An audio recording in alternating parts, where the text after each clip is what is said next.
नमस्कार। जैसा कि आप देख रहे हैं इस वक्त मेरे साथ मौजूद है एक्स्ट्रा ऑफिसर एन के सूद साहब। सबसे पहले आपका स्वागत है सर। नमस्कार जी।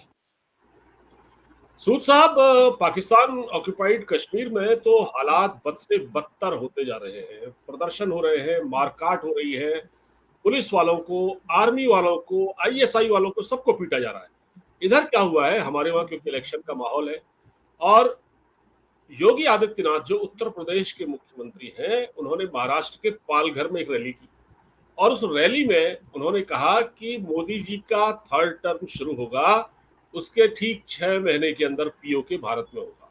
पीओके का मर्जर हो जाएगा भारत में। अब पीओके का मर्जर हो जाएगा, इसी बात ये बात असल में हमारे पार्लियामेंट में भी कही जा चुकी है। जब हमारे होम मिनिस्टर अमित शाह ने पार्लियामेंट में खड़े होकर ये बात कही थी कि पीओके तो हमारा हिस्सा है, हम लेके रहेंगे। इसी तरह से एक्सटर्नल अफेयर्स मिनिस्टर जयशंकर साहब भी कई बार कह चुके हैं, हमारे डिफेंस मिनिस्टर राजनाथ सिंह जी भी ये बात कह चुके हैं, प्रधानमंत्री खुद भी। तो बहुत सारी चीजें हैं। तो सर, अब किस बात का इंतजार है? क्या आपको लगता है कि प्रधानमंत्री मोदी जब थर्ड टर्म यानी अपनी हैट्रिक पूरी करेंगे, अगर हम क्रिकेट की भाषा में कहें कि वो अगर अपना तीसरी पारी शुरू करेंगे, तो हम ये उम्मीद करें कि पीओके भारत में होगा? क्योंकि अब पीओके के लोग भी चाहते हैं भारत में मर्ज होना। देखिए, वैसे तो हमारी शुरू से डिमांड रही है पीओके जी। की, लेकिन इतने सालों तक हम झेलते रहे कश्मीर कश्मीर कश्मीर जो पाकिस्तान करता था। हमने उसको काउंटर नहीं किया। पीएम मोदी के आने के बाद हमने इशू पीओके का रेस किया, कश्मीर का इशू डिस्कस नहीं किया। हमने कहा जो डिस्कस होगा इशू पीओके का होगा, और तब से पाकिस्तान बैकफुट पे है। और 2014 में पीएम मोदी आए थे तो उन्होंने पाकिस्तान से दोस्ती करने की बात की थी, लेकिन जब पाकिस्तान ने पठानकोट पे अटैक किया, उरी अटैक किया, और जब पुलवामा अटैक किया, तो इनके जवाब तो दिए गए। उरी अटैक का भी जवाब दिया गया, पुलवामा अटैक का बालाकोट से अटैक से रिप्लाई दिया गया। तो पीएम मोदी ने साफ में क्लियर कर दिया था कि PoK is part of India और हम पीओके लेंगे, और इसको रिपीट किया जा रहा है। क्योंकि पाकिस्तान बार बार कश्मीर की बात करता है। यूएन में जाओ तो कश्मीर की बात करता है, ईरान में जाए तो कश्मीर की बात करता है, सऊदी में जाए तो कश्मीर की बात करता है, जबकि वो इनका जवाब नहीं देते। ओआईसी में फिर कश्मीर का इशू रेस करने की कोशिश करता है। लेकिन अब इंडिया ने ठान लिया है कि अब पीओके का इशू खत्म कर दिया जाएगा।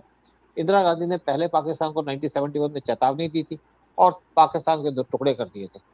अब वही हाल पीओके का होने जा रहा है। उस टाइम पे पाकिस्तान की इकोनॉमी अच्छी थी, पाकिस्तान को पूरी वर्ल्ड की सपोर्ट थी, पाकिस्तान को गल्फ की सपोर्ट थी, पाकिस्तान को यूएस की सपोर्ट थी, पाकिस्तान को वेस्टर्न कंट्रीज की सपोर्ट थी, इंडिया को सिर्फ थर्ड वर्ल्ड की कुछ कंट्रीज की सपोर्ट थी। लेकिन रॉ ने इसकी प्लानिंग की और इसको एग्जीक्यूट किया हमारी आर्मी ने, साथ में डिप्लोमेटिक एफर्ट्स भी की गई। और अब पाकिस्तान बहुत खराब हालत में है, इकोनॉमी उनकी डूब रही है, और पाकिस्तान के अंदर कोई समझदार लोग नहीं है जो उनकी इकोनॉमी की तरफ ध्यान दे पाए।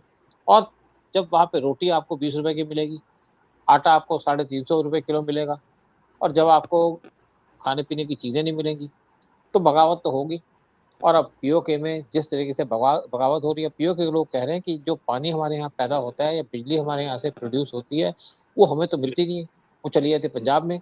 पंजाब में बिजली जो है 20 रुपए एक यूनिट है, और पीओके के अंदर 60 रुपए यूनिट है। यहाँ पे एम्प्लॉयमेंट है नहीं। चाइनीज ने दूसरी तरफ से आकर के सीपीसी के अंदर आकर के पूरा पीओके को बर्बाद कर दिया। आर्मी ने इनकी ज़मीनें लूट ली, इनके पॉलिटिशियन ने इनकी जगह लूट ली, और इनको इनके बारे में कुछ सोचता भी नहीं है। तो अब वहाँ पे पीओके के लोग बगावत पे आ चुके हैं और बात वो कर रहे हैं कि आज़ादी आज़ादी आज़ादी आज़ादी पाकिस्तान से। और वहाँ पे जब मार्च लेके निकलते हैं तो हिंदुस्तान का झंडा लेके चलते हैं। और इंडिया ने भी अपनी पूरी तैयारी कर ली है, क्योंकि जब हमारे पीएम या सीनियर लीडर को बात करते हैं तो हमारी एजेंसी और हमारी आर्मी उसी डायरेक्शन में बात करती है, काम करती है। हमारी आर्मी को गवर्नमेंट ने कश्मीर से विड्रॉ कर लिया था, तो लोगों ने कहा जी आर्मी विड्रॉ हो रही है। आर्मी को कश्मीर से विड्रॉ किया, लेकिन उनको बॉर्डर भेज दिया, क्योंकि यहाँ पे जो कश्मीर के अंदर जो लॉ एंड ऑर्डर सिचुएशन देख रही है वो हमारी सीआरपी देख रही है या कोई दूसरी एजेंसीज देख रही है। लेकिन आर्मी अब बॉर्डर पे चली गई है, और बॉर्डर पे जाकर के आर्मी वेट कर रही है कि कब पाकिस्तान के अंदर और सिचुएशन खराब हो और हम पीओके पे कब्जा कर लें। अब पीओके के अंदर ऐसी हालत हो गई कि पीओके के लोग इंडिया की तरफ भागने की कोशिश कर रहे हैं, प्लान कर रहे हैं इंडिया की तरफ एंटर करने की। और एक आर्मी को डायरेक्शन दे दी गई है कि अगर उनकी लोग इंडिया की तरफ एंटर करें तो उन पर गोली मत चलाएं। और यहाँ पे बैक हैंड पे तैयारी चल रही है कि अगर पाकिस्तान पीओके के लोग भाग करके इंडिया के अंदर आते हैं तो इनको इंडिया के अंदर कैंप्स में रखा जाएगा और कैंप्स में रह करके इनको वहाँ पे खाने पीने की चीज़ें दी जाएंगी। और इनको भी पता है कि पाकिस्तान में इनके पास या पीओके में इनके पास ना रोटी है, ना खाने पीने की चीज़ें हैं, ना इनके पास पानी है। और अगर इंडिया के अंदर इनको खाने पीने की चीज़ें दी जाएंगी तो नेचुरली बात है, ये खुश भी होंगे और डिजर्व भी करते हैं। क्योंकि दूसरी तरफ इनके जो बच्चे हैं वो पढ़ नहीं पा रहे, स्कूल नहीं जा रहे। पीओके के अंदर सारे स्कूल बंद हैं कई महीनों से, और वहाँ पे ना बिजली है, ना पानी है, ना खाने की चीज़ें हैं, तो इसलिए वहाँ पे डेमोंस्ट्रेशन हो रही हैं। जी, और इंडिया अपनी तरफ से पूरी तैयारी कर चुका है, पॉलिटिकली, डिप्लोमेटिकली, डिफेंस की तरफ से और इंटेलिजेंस की तरफ से पीओके के ऊपर कंट्रोल करने का। और जैसे ही थर्ड टर्म स्टार्ट होती है तो हमारा जो ये ऑपरेशन है या हमारा जो काम है उसको तेज कर दिया जाएगा। और अगर पीओके के अंदर और सिचुएशन खराब होती है तो हमारी जो एजेंसीज हैं वो उसको ग्रैब करने की कोशिश करेंगी। और दूसरी तरफ एक और बड़ी इंटरेस्टिंग बात हुई है, टीटीपी ने डिक्लेयर कर दिया है कि जो पीओके के लोगों के ऊपर सख्ती की जा रही है, हम उनके साथ खड़े हैं। और अगर टीटीपी कह रही है कि हम उनके साथ खड़े हैं, और टीटीपी ने साथ में ये भी कह दिया कि पीओके के लोगों को लड़ने के लिए अगर बंदूकें चाहिए तो हम बंदूकें प्रोवाइड करेंगे। अगर टीटीपी इनको सपोर्ट करे तो आप देखिए कुछ दिन के बाद बलूचिस्तान के लोग भी इनको सपोर्ट करेंगे। अगर एक बार पीओके लिबरेट हो जाता है तो साथ साथ आपका बलूचिस्तान भी लिबरेट हो जाएगा। और जो खैबर पख्तूनख्वा है वो तालिबान बैठा है उस तरफ कब्जा करने के लिए। जी, तालिबान के भी इस टाइप में पाकिस्तान के साथ झगड़ा चल रहा है बॉर्डर पे, और जी। तालिबान के लोग पाकिस्तान की आर्मी पे अटैक कर रहे हैं। तो पाकिस्तान एक तरफ से ऐसा लगता है कि चारों तरफ से घिर चुका, और एक सिस्टमेटिक तरीके से पाकिस्तान के ऊपर सिचुएशन ऐसी की जा रही है कि एक तो इनकी आर्मी भी है, इकोनॉमी खराब है, सिचुएशन खराब है, और पीओके के अंदर सबसे ज़्यादा दंगे हो रहे हैं। वहाँ पे आर्मी पे अटैक हो रहा है, पुलिस पे अटैक किया जा रहा है, और ऐसा लगता है कि अब पीओके टूटने वाला है। और इंडिया सिर्फ सिचुएशन की वेट कर रहा है कि सिचुएशन और थोड़ी खराब हो तो हम पीओके को इंडिया से मर्ज कर लें। और जब यहाँ के लोग इंडिया के अंदर भाग के आएंगे, अगर अगर यहाँ पे जो टोटल पॉपुलेशन है पीओके की वो है 52 लाख। अगर यहाँ से 2-4 लाख लोग भी इंडिया के अंदर एंटर कर जाते हैं तो इंडिया के पास एक एजेंडा मिल जाएगा, इनको इशू मिल जाएगा कि यहाँ के पाकिस्तान को संभाल नहीं पा रहा, खाना हम दे रहे हैं। तो वर्ल्ड की सिंपैथी इंडिया के साथ हो जाएगी, पीओके के साथ हो जाएगी कि पीओके को मर्ज होना चाहिए इंडिया के साथ, और उसी की तैयारी की जा रही है। सर एक और बात उसी बताइए। जी, जी जी, मैं आपसे पूछ रहा हूँ बीच में, सॉरी। मैं ये कह रहा हूँ कि जैसे कि आपने कहा कि टीटीपी वाले वहाँ उन्होंने कहा कि अगर आपको ज़रूरत है तो हम आपके लिए लड़ने के लिए तैयार हैं। कल को बलूचिस्तान वाले भी कह देंगे।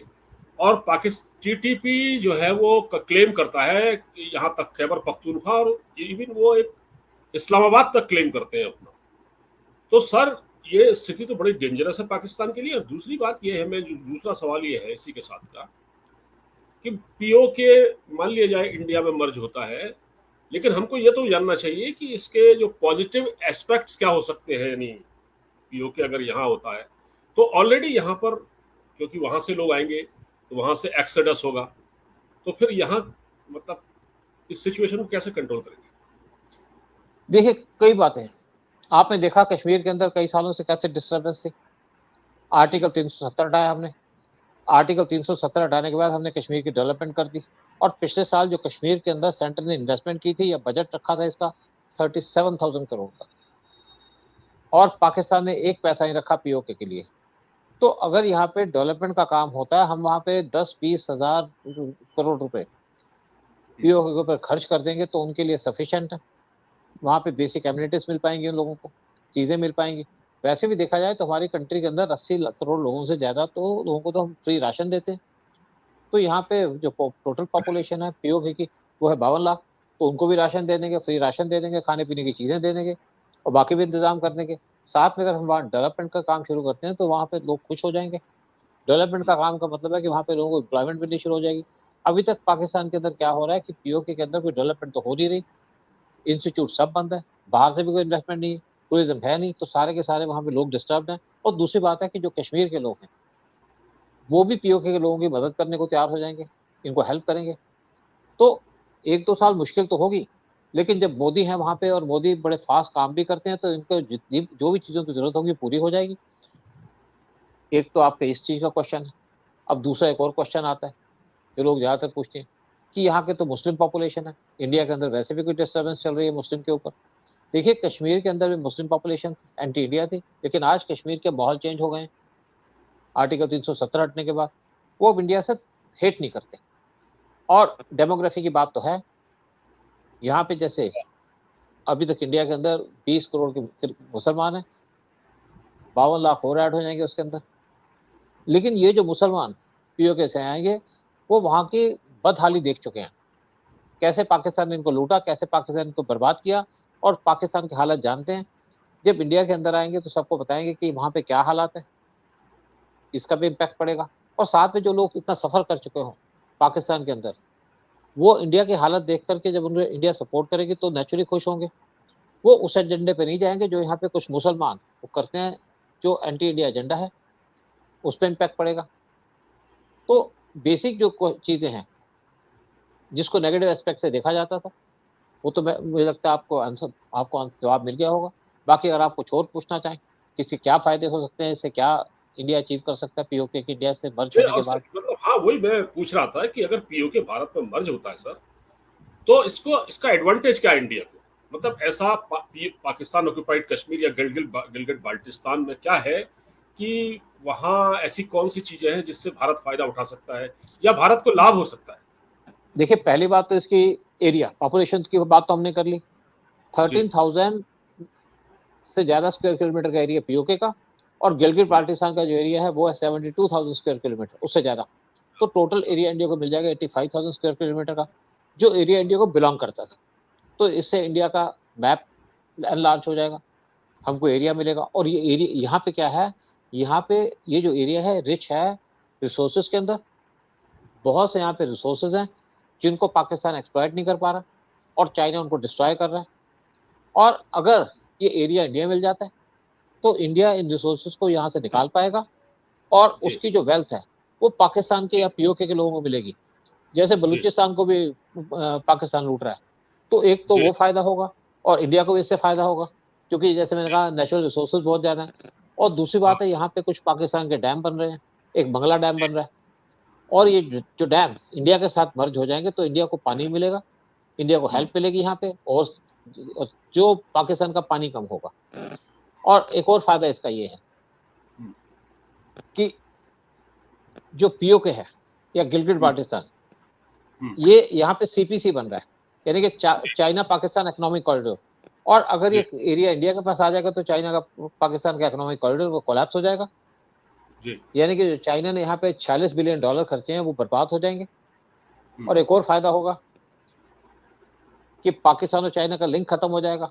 अगर गिलगिट गिलगिट बाल्टिस्तान इंडिया से मर्ज हो जाएगा तो दोनों हुँ, कंट्रीज का लिंक खत्म हो जाएगा।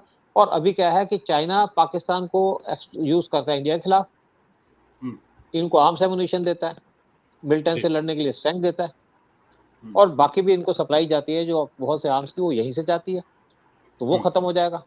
और हुँ, पाकिस्तान तो कमजोर होगा ही, साथ चाइना कमजोर हो जाएगा, क्योंकि उसकी एक हुँ, हाथ टूट जाएगा या उसका एक हाथ नाकाम हो जाएगा। और एक और हुँ, फायदा इंडिया को होगा कि इंडिया का डायरेक्ट बॉर्डर लगेगा अफगानिस्तान से। हुँ, और जब क्योंकि इस टाइम पे तालिबान को इंडिया के खिलाफ तो है नहीं, तालिबान की मेन दुश्मनी है पाकिस्तान से, और चाइना का जो कनेक्शन है तालिबान से अफगानिस्तान से वो टूट जाएगा। उससे एक और फायदा होगा कि इंडिया डायरेक्टली ट्रेड कर पाएगा अफगानिस्तान से। पहले एक टापी बन रही थी, हुँ, तुर्कमेनिस्तान अफगानिस्तान पाकिस्तान इंडिया, एक गैस पाइपलाइन थी जो तुर्कमेनिस्तान से इंडिया के अंदर गैस लेके आनी थी। उसके अंदर जो मेन प्रॉब्लम थी, हर्डल थी, वो थी पाकिस्तान, वो जो बनने नहीं दे रहा। और अब क्या है, अगर आपका पीओके और गिलगिट पार्टिशन इंडिया से मिल जाएगा तो ये जो पाइपलाइन है, यानी कि तुर्कमेनिस्तान से जो इंडिया के अंदर गैस आएगी वो आएगी, उसका नाम हो जाएगा ताई, TAI, तुर्कमेनिस्तान अफगानिस्तान और इंडिया। तो हमको यहाँ से सस्ती गैस मिल पाएगी, सस्ता ऑयल मिल पाएगा। और साथ में क्या है कि जो ताजिकिस्तान वो सबसे क्लोज है इंडिया के, यानी कि एक छोटी सी लाइन जाती है जिसके बीच में अफगानिस्तान ताजिकिस्तान इंडिया का बॉर्डर को जो सेपरेट करते हैं, बीच में आता है अफगानिस्तान। तो ताजिकिस्तान से भी हमारा एक हिसाब से करीब करीब फ्री लिंक हो जाएगा। और इंडिया वैसे भी कोशिश कर रहा है। देखिए, अभी आपने एक रिपोर्ट देखी होगी कि चाबार पोर्ट पे इंडिया और ईरान दोबारा काम करने लगे हैं। उसका पर्पज़ है कि इंडिया रशियन रिपब्लिक से कॉन्टैक्ट रख पाए।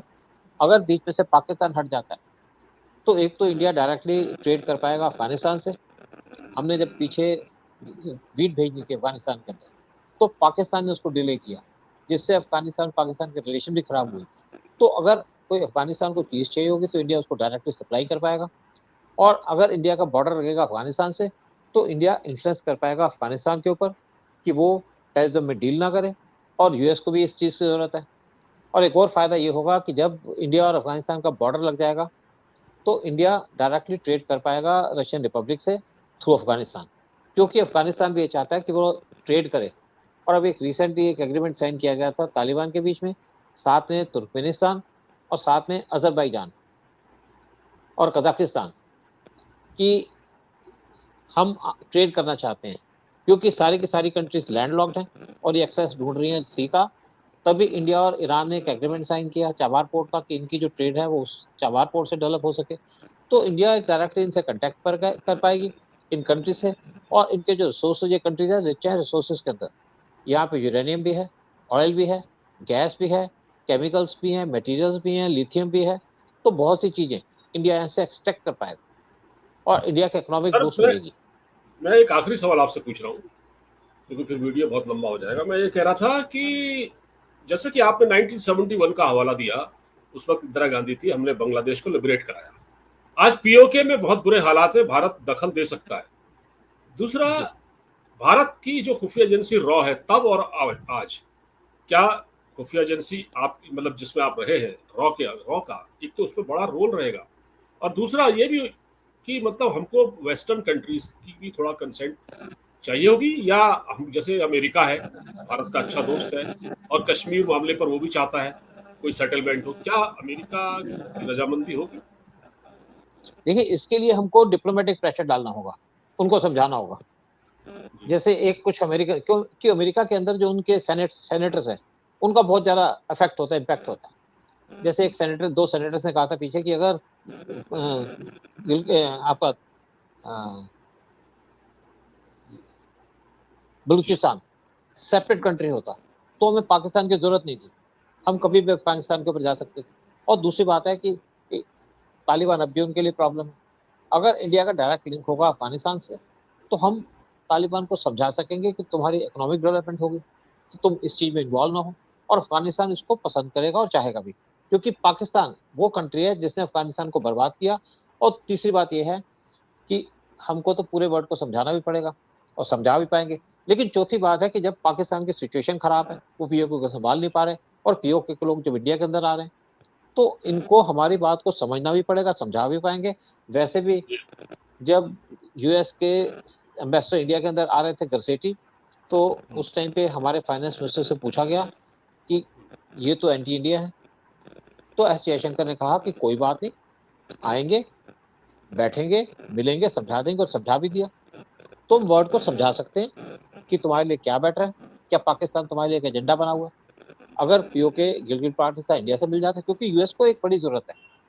यूएस एंटी चाइना है, और कोई भी चीज़ अगर एंटी चाइना होती है तो यूएस को समझ आ जाती है, जल्दी समझ आती है। तभी तो यूएस इंडिया के साथ मिला हुआ है कि हम चाइना को कैसे कंट्रोल करें।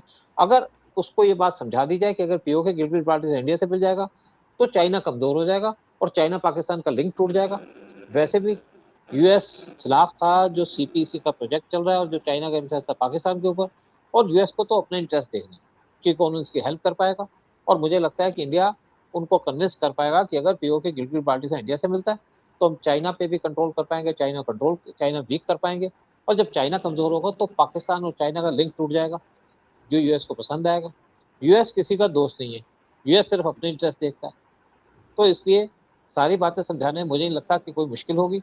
पीएम मोदी बैठे हैं, एस जयशंकर बैठे हैं, फिर अजीत डोभाल बैठे हैं, जो अमेरिकन्स को पूरी बात तरीके से समझा पाएँगे। और जब पाकिस्तान की औकात ही नहीं है पीओके को संभालने की, और जब वहाँ पे सिविल वॉर जैसी सिचुएशन डेवलप कर रही है, तो नेचुरली बात है कि सब हमारे साथ खड़े होंगे कि हम उन लोगों को रोटी देंगे, खाने की चीज़ें देंगे, एसेंशियल आइटम्स देंगे। और अगर पीओके इंडिया से मर्ज हो जाता है, तो बहुत सा पानी जो वहाँ से फ्लो करता है पाकिस्तान के अंदर, वो इंडिया के अंदर आ जाएगा। बहुत से डैम्स जो वहाँ चाइना बना रहा है, वो इंडिया के पास आ जाएँगे। तो इंडिया की इकोनॉमी तो बूस्ट ही होगी और यहाँ के लोगों को भी बेनिफिट मिलेगा। हर एक आदमी को आजकल क्या चीज़ की ज़रूरत है? खाने की चीज़ें मिल जाएँ, पढ़ाई के लिए हेल्प मिल जाए, बच्चों का फ्यूचर बन जाए और वहाँ पे एम्प्लॉयमेंट मिल जाए, जो इंडिया प्रोवाइड कर पाएगा पीओके के लोगों को, तो यहाँ पे पीस हो जाएगी। अब भी आप देखिए यहाँ पे पीस चल रही है श्रीनगर कश्मीर के अंदर, जब से आर्टिकल 370 हटा है।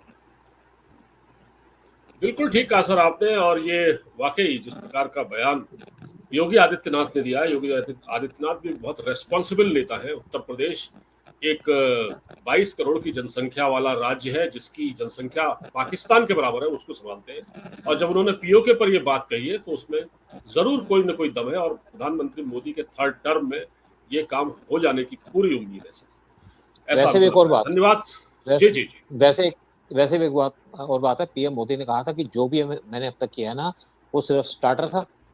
मेन खाना तो आएगा, मेन भोजन आएगा, और मेन भोजन के अंदर पहला स्टेप तो आपने पहले देख लिया कि ईरान के चाबार पोर्ट की डेवलपमेंट का, और दूसरा ये वाला स्टेप होगा पीओके का इंडिया के साथ मर्जर, और बहुत सी और चीजें होंगी जो पीएम मोदी कहते हैं वो करते भी हैं, और एक विजन वाले लीडर हैं हमारे पास जो देश को आगे ले जाएंगे। बिल्कुल, अभी तक उन्होंने जो कहा है वो किया है, और इससे उम्मीद जगती है कि वो पीओके को भारत में मर्ज करवा लेंगे, और ये पाकिस्तान के जो मंसूबे हैं उन पर पानी फिरेगा पूरी तरह से, ऐसा लग रहा है। धन्यवाद सर बातचीत करने के लिए। नमस्कार। नमस्कार, शुक्रिया।